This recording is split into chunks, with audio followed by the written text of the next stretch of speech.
పట్టణంలోని urban Congress party అధ్యక్షులు గణపురపు అంజయ్య అధ్యక్షతన కాంగ్రెస్ పార్టీ జిల్లా కార్యాలయంలో శుక్రవారం నిర్వహించిన విలేకరుల సమావేశంలో గణపురపు అంజయ్య మాట్లాడుతూ రాష్ట్ర వ్యాప్తంగా కూడా టీఆర్ఎస్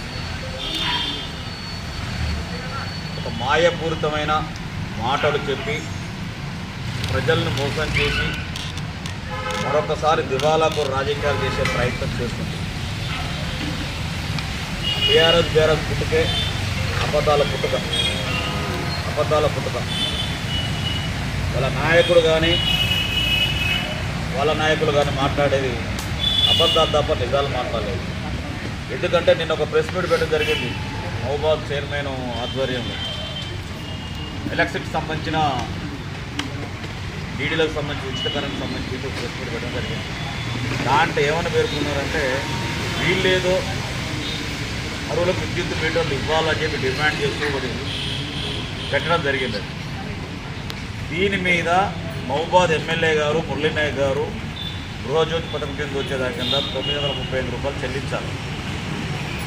ట్రాన్స్కో సిఎండి అరుణ్ కుమార్తో మన ఎమ్మెల్యే గారు మాట్లాడి ఇంటి ఓనర్షిప్ సర్టిఫికేట్ లేకుండా సబ్సిడైడ్ కింద తీసుకోవాలని చెప్పి డిమాండ్ చేయడం జరిగింది. ఎందుకంటే మహబూబాద్లో మొత్తం కూడా ప్రభుత్వ భూములే ఉన్నాయి.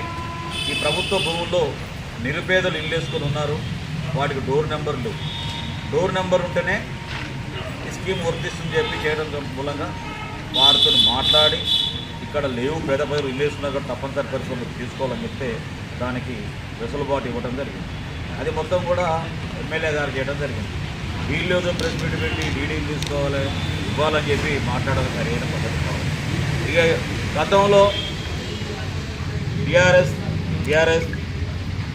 ఎమ్మెల్సీ కానీ ఎమ్మెల్యే కానీ ఎంపీ కానీ పేద ప్రజల ఇళ్ళ గురించి కానీ కరెంటు మీటర్ల గురించి కానీ పట్టించుకుని దృష్టి ఉన్నారు.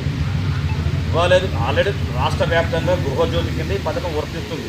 దానికి సంబంధించిన జీవో ట్రాన్స్కో జీవో ఎప్పుడో తెలుసు అందరికి కూడా. కావాలని చెప్పి దీని ప్రధాన ఉద్దేశం ఏంటంటే మొన్న 23వ వార్డులో కొంతమంది కలిసి ఇళ్లల్లో కూర్చోబెట్టి ఈ మీటర్ల అప్లికేషన్ రాయడం వసూలు పెట్టింది. అక్కడున్న మా కాంగ్రెస్ కార్యకర్త 23వ వార్డులో మా కాంగ్రెస్ కార్యకర్తలు మొత్తం కూడా అడ్డుకోవడం జరిగింది.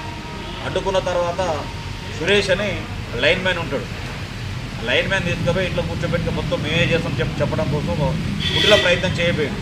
ఆ కుటిల ప్రయత్నాన్ని మా కాంగ్రెస్ క్యాడర్ మొత్తం కూడా అడ్డుకొని అతన్ని మళ్ళీ అక్కడికి డిప్యూటేషన్ వేరేక్కడ పంపించి మళ్ళీ వేరే అధికారానికి పంపడం జరిగింది. మహబూబాలో ఉన్న ప్రజలు మొత్తం కూడా పేద ప్రజలు తెల్ల రేషన్ కార్డు ఉన్న వాళ్ళందరూ కూడా ఇల్లు లేని వాళ్ళకు కూడా ఇప్పుడు కరెంటు మీటర్లు తీసుకునే అవకాశం మా ఎమ్మెల్యే గారు కల్పించారు. అది అర్థం చేసుకోవాల్సిన అవసరం ఉంది. ఇవన్నీ తెలియకుండా మసిబూసి మారేడుగా చేయటం, శవాల మీద పేలాలు ఏరుకోవడం బీఆర్ఎస్ నాయకులకు అలవాటు. అయితే ప్రధాన ఎగరడం జరుగుతుంది. అదేవిధంగా ఇక్కడున్న నాయకులు మొత్తం కూడా ఇలా మున్సిపాలిటీ కనుక తీసుకున్నట్టుంటే ఎంత అవినీతిమయం అయిపోయింది అనేది 5 ఏళ్ల కాలంలో మనం అర్థం చేసుకోవచ్చు. 10 సంవత్సరాల వీళ్ళ పాలనలో మహబూబాద్ ఎక్కడేసిన రోడ్లు కావచ్చు, లేకపోతే జిమ్ముల సెంటర్లు కావచ్చు, ఇతర ఇళ్ళ పర్మిషన్లు కావచ్చు చూసుకుంటే అవినీతిమయం అయిపోయి కంపు కొడుతుంది మొత్తం కూడా మున్సిపాలిటీ మొత్తం కూడా. మరి చైర్మన్ ఏం చేస్తున్నట్టు, మరి గతంలో ఉన్న ఎమ్మెల్యే ఏం చేసిండు, ఎంపీ ఏం చేసిండు, ఇది మనం ప్రశ్నించాల్సిన అవసరం మహబూబాద్ ప్రజలకు ఉన్నది. అదేవిధంగా గృహలక్ష్మి పథకం కింద 88 కోట్ల గృహలక్ష్మి పథకం కింద దాదాపు సుమారు 88 రాజీవ్ ఆరోగ్యశ్రీ కింద 5 లక్షల నుంచి 10 లక్షల రూపాయలు పెంచడం జరిగింది. అదేవిధంగా మహిళలకు ఉచిత బస్ సౌకర్యం సుమారు ఇప్పటి వరకు 88 కోట్ల మంది ప్రయాణం చేయడం జరిగింది. గృహలక్ష్మి కింద 500 రూపాయలు సిలిండర్ ఇవ్వడం జరిగింది. ఇవాళ మీటర్లు కూడా ఇస్తున్నాం. చెప్పిన మాట నిలబెట్టుకునేదే కాంగ్రెస్ ప్రభుత్వం. అదేవిధంగా రైతు భరోసా కింద, అదేవిధంగా మిగతా ఇందిరమ్మ నియోజకవర్గానికి 3500 ఇళ్ళు, సుమారు 4,50,000 ఇళ్ళు ఇవ్వడం కోసం ఇవాళ కాంగ్రెస్ పార్టీ రేవంత్ రెడ్డి నాయకత్వం సిద్ధమవుతుంది. అదేవిధంగా 22,22,000 మందికి సుమారు 17,860 కోట్ల రూపాయలు రైతు రుణమాఫీ చేయడం జరిగింది. మరి ఇవన్నీ అభివృద్ధి కార్యక్రమాలు కనిపించట్లేదా టీఆర్ఎస్ నాయకులకు అని చెప్పి మేము ప్రశ్నిస్తున్నాం. మీరు కనుక మీ పద్ధతులు కనుక మార్చుకోకపోతే లేనిపోని అబండాలు వేస్తూ లేనిపోని ఏదో మీరు క్రియేట్ చేస్తే మొత్తం కూర్చునేది లేదు. మీరు కావాలని చెప్పి మొత్తం కూడా మహబూబాని విషపూరితమైన వాతావరణం చేసి ప్రభుత్వ భూములు ఆక్రమించుకొని మెడికల్ కాలేజ్ అనుకుంటే 80 ఎకరాల భూమి, సుమారు 80 ఎకరాల భూములు ఆక్రమించుకొని ఎక్కడ రియల్ ఎస్టేట్ చేసినా మొత్తం టీఆర్ఎస్ నాయకులు ఉన్నారు. మొత్తం కూడా అవన్నీ మొత్తం బయటకు వస్తున్నాయి కదా. 2 ఎకరాలు రియల్ ఎస్టేట్ చేస్తే దాని పక్కన 5 ఎకరాలు కలుపుకోవడం, ఇట్లా మీ బతుకు మొత్తం కూడా అవినీతిమయం అయిపోయింది మొత్తం కూడా. ఇవన్నీ దృష్టిలో పెట్టుకొని ఎమ్మెల్సీ కానీ, ఎమ్మెల్యే కానీ, మాజీ ఎమ్మెల్యే కానీ, ఇప్పుడున్న ప్రస్తుత ఎమ్మెల్సీ కానీ, ఎంపీ కానీ, మీరు నియోజకవర్గానికి ఏం అభివృద్ధి కార్యక్రమాలు పట్టుకొచ్చి ఒకసారి మేము ప్రశ్నిస్తున్నాం.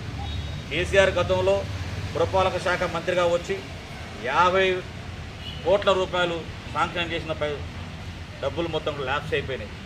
అంటే మున్సిపాలిటీ తరఫున కానీ, ఎమ్మెల్యే కానీ, ఎంపీ కానీ మీరు ఏ పార్టీ శ్రద్ధ తీసుకొని మీరు పనిచేసిన అర్థం చేసుకోవాల్సిన అవసరం మహబూబాద్ ప్రజలకు ఉంది. ఇక రాబోయి ఎన్నికలలో ఏదో మసిపూసి మారేడుకాయ చేసి ఇక మొత్తమే మేము ఉరగబెట్టామని చెప్పి మాట్లాడితే మాత్రం కరెక్ట్ ఉండదు. రేపటి నుంచి మేము ఖచ్చితంగా కాంగ్రెస్ శ్రేణులు కూడా ప్రతి వార్డులో కూడా మీరు చేసిన అవినీతిమైన కాంట్రాక్టులు కావచ్చు, లేకపోతే ఇతర పనులు కావచ్చు, ఇవాళ కనీసం దిక్కు దేశ లేకుండా అయిపోయింది శానిటరీ మొత్తం కూడా. ఇంత వరదలు వచ్చి కూడా దిక్కు దేశ లేని పరిస్థితులు శానిటరీ ఉంది. ఒక శానిటరీ ఉండదు, ఒక కాలువల క్లీనింగ్ ఉండదు. ఇవాళ రాత్రినే ఈ వరద బాధితులు కూడా ప్రతి ఒక్కరు కూడా 10,000 రూపాయలు అకౌంట్లో పడడం జరిగింది. వరద బాధితుల విషయంలో తక్షణమే స్పందించి ఎమ్మెల్యే గారు కావచ్చు, ఎంపీ గారు, సీతక్క గారు ఇక్కడ ఉండి వారికి సంబంధించిన విషయాల్లో సర్వీస్ చేయడం జరిగింది. ఒక టౌన్ ఫ్రంట్ అర్బన్ అధ్యక్షుడు కూడా మేము కూడా మాకు తోచిన సహాయాన్ని కూడా మేము ప్రజలకు అందించడం జరిగింది. ఇలా ప్రజల బట్టి పనిచేసేది కాంగ్రెస్ పార్టీ. కానీ ప్రజలను మోసం చేస్తూ మాయపోతే మాటలు చెప్తూ మరొక్కసారి మీరు అధికారం రావాలని ప్రయత్నం చేస్తున్నారు. కానీ జాకీ పెట్టి లేపినా కూడా టీఆర్ఎస్ పార్టీ లేవదు. ప్రజలు తగిన బుద్ధి చెప్పారు. రాబోయే రోజుల్లో మరింత అభివృద్ధి కార్యక్రమాలు కాంగ్రెస్ ప్రభుత్వం రేవంత్ రెడ్డి నాయకత్వం పనిచేస్తామని చెప్పి, అదేవిధంగా మా ఎమ్మెల్యే గారు, మా ఎంపీ గారు వారి ఆధ్వర్యంలో మానుకోట నియోజకవర్గాన్ని బ్రహ్మాండంగా అభివృద్ధి చేసుకుంటామని చెప్పి తెలియపరుస్తారు. ఈ విలేకరుల సమావేశంలో TPCC OBC state joint coordinator Pindrala Ramadasu, DCC అధికార ప్రతినిధి ఆరేంద్ర వెంకటేశ్వర్లు, ఎస్టీ సెల్ మాజీ అధ్యక్షులు ప్రసాద్ నాయక్, ఐఎన్టీయూసీ టౌన్ అధ్యక్షులు మాందాటి శ్రీనివాస్, ఏ బ్లాక్ అధ్యక్షురాలు విజయలక్ష్మి, సత్య మనోరమ్మ మాధవి, కాంగ్రెస్ పార్టీ నాయకులు ఆవుల సతీష్, ఆకుల సంతోష్, రవీందర్, భీమా నాయక్, బాలాజీ నాయక్, తోట యాకన్న తదితరులు పాల్గొన్నారు.